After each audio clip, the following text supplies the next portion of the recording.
بسم اللہ الرحمن الرحیم۔ اللہ قرآن حکیم کے اندر ارشاد فرماتے ہیں کہ اِنَّا عَرَضْنَا الْأَمَانَةَ عَلَى السَّمَاوَاتِ وَالْأَرْضِ وَالْجِبَالِ، کہ میرے پاس ایک امانت تھی، میں نے اس امانت کو آسمانوں پہ پیش فرمایا کہ آسمان تیری وسعت بڑی ہے، تیرے اندر بلندی بڑی ہے، تیرے اندر وقار بڑا ہے، تیرے اندر حسن بڑا ہے، تیرے اندر مضبوطی بڑی ہے۔ رب کائنات قرآن میں فرماتے ہیں کہ اِنَّا عَرَضْنَا الْأَمَانَةَ عَلَى السَّمَاوَاتِ، میں نے آسمانوں کے اوپر اپنی اس امانت کو پیش کیا۔ آسمان کی وسعت بڑی ہے، آسمان کے اندر طاقت بڑی ہے، آسمان کے اندر خوبصورتی بڑی ہے۔ رب فرماتا ہے میں نے آسمان کے اوپر جب اپنی اس امانت کو پیش فرمایا تو آسمان نے انکار کر دیا کہ مالک کے کائنات تیری امانت اور میرا وجود اس امانت کے سامنے بالکل میں کمزور محسوس کرتا ہوں، میں تیری اس امانت کے بوجھ کو نہیں اٹھا سکتا۔ رب فرماتا ہے کہ والارض، پھر میں نے زمین کے اوپر اپنی اس امانت کو پیش فرمایا، اے زمین یہ میری امانت ہے، تو میری مخلوق ہے، میں نے تجھے بنایا ہے، میں تیرا خالق ہوں، میری یہ امانت ہے، میری اس امانت کو تو سنبھال لے۔ تیرا سینہ بہت بڑا ہے، تیرا جسہ بہت بڑا ہے، تیرا وجود بہت بڑا ہے، تیرے اندر بڑی طاقت اور صلابت پائی جاتی ہے، میری اس امانت کے بوجھ کو تو سنبھال لے۔ اللہ قرآن میں فرماتا ہے کہ زمین نے اپنی تمام تر طاقت کے باوجود، اپنی تمام تر وسعت کے باوجود اس زمین نے انکار کر دیا، کہنے لگی مالک نہیں، میں تیری امانت کے سامنے اپنے وجود کو بہت چھوٹا محسوس کرتی ہوں۔ اب خود اندازہ کریں کہ زمین کتنی وسعت رکھتی ہے، آسمان کتنا بڑا ہے، لیکن اللہ قرآن میں فرماتا ہے کہ میری اس امانت کے سامنے یہ زمین و آسمان کی وسعتیں کمزور پڑ گئی، تھوڑی پڑ گئی۔ رب فرماتا ہے پھر میں نے الجبال، پہاڑوں کے اوپر اپنی امانت کو پیش فرمایا۔ پہاڑوں تمہاری مضبوطی بڑی ہے، صلابت بڑی ہے، تمہارے اندر طاقت بڑی ہے، میری ایک امانت ہے، اس امانت کو تم اگر سنبھال سکو تو یہ امانت میں تمہارے اوپر جو ہے وہ نازل کرنا چاہتا ہوں، اس امانت کو تمہارے حوالے کرنا چاہتا ہوں۔ رب فرماتا ہے اِنَّا عَرَضْنَا الْأَمَانَةَ عَلَى السَّمَاوَاتِ وَالْأَرْضِ وَالْجِبَالِ فَأَبَيْنَ أَن يَحْمِلْنَهَا وَأَشْفَقْنَ مِنْهَا، زمین بھی انکار کر جاتی ہے، آسمان بھی انکار کر جاتا ہے، پہاڑ بھی انکار کر جاتے ہیں۔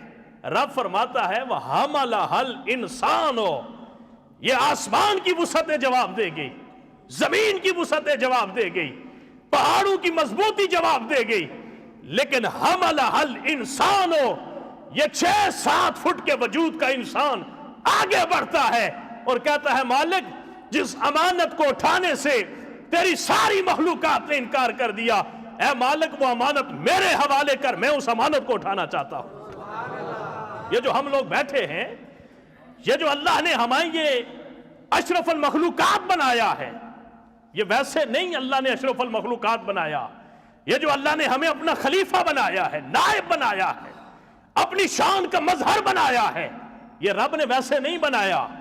ہم نے اللہ کی اس امانت کو اپنے اوپر اٹھانے کی ذمہ داری لے کے رکھی کہ مالک کائنات جس امانت کو اٹھانے سے پہاڑ انکار کر گئے، زمین انکار کر گئی، آسمان انکار کر گئے، اے مالک کائنات وہ امانت ہمارے حوالے فرما دے۔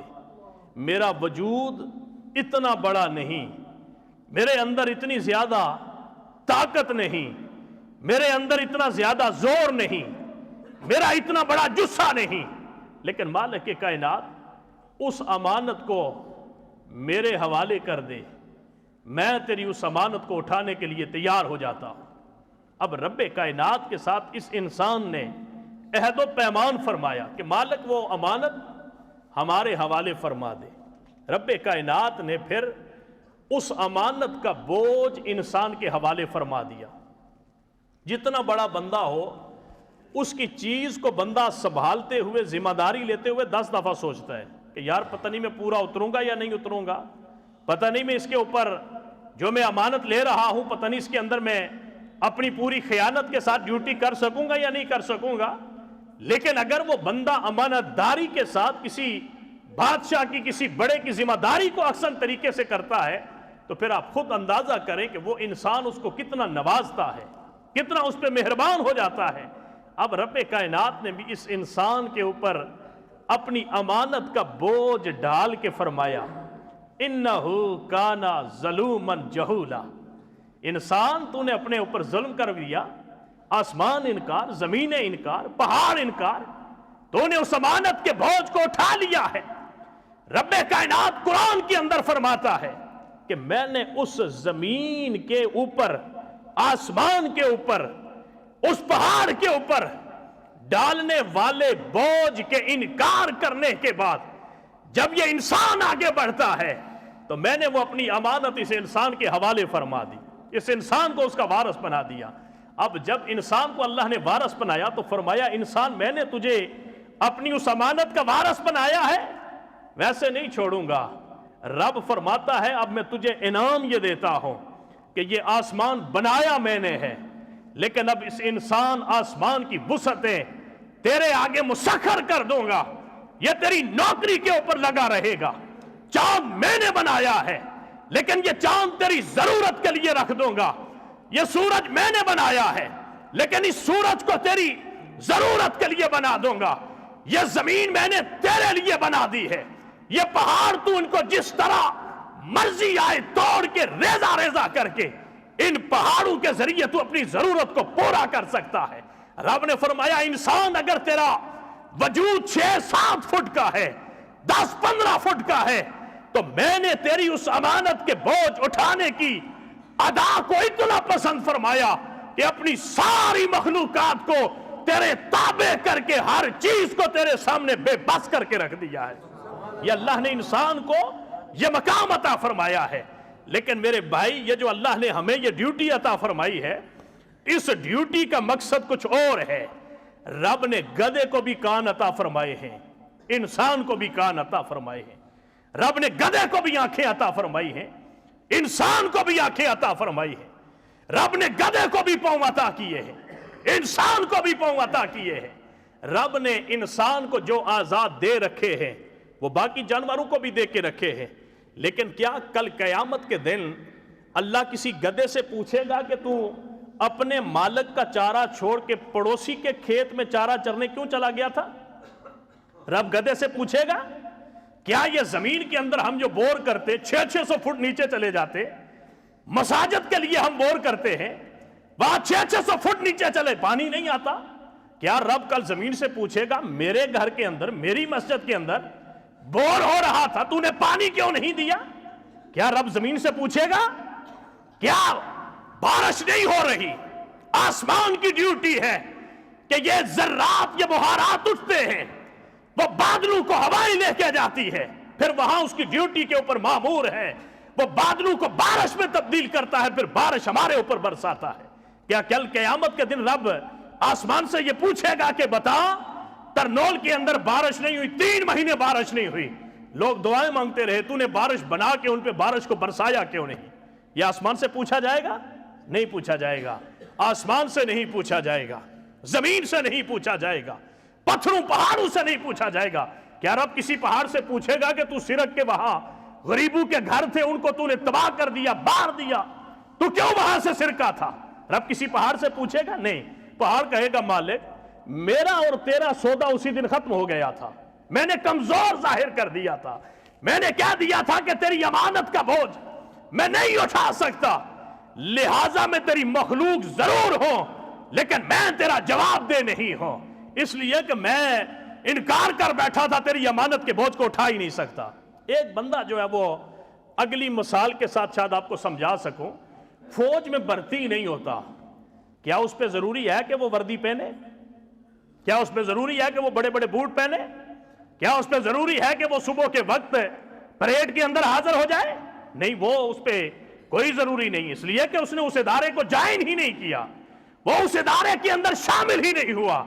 اب ایک جگہ پہ فوجی پریڈ کر رہے ہوں، باہر سے ایک سول آدمی گزر رہا ہو، وہ اس کو تو نہیں کہہ سکتے کہ یار یہ سارے پریڈ کرتے تو آ کے پریڈ کیوں نہیں کر رہا؟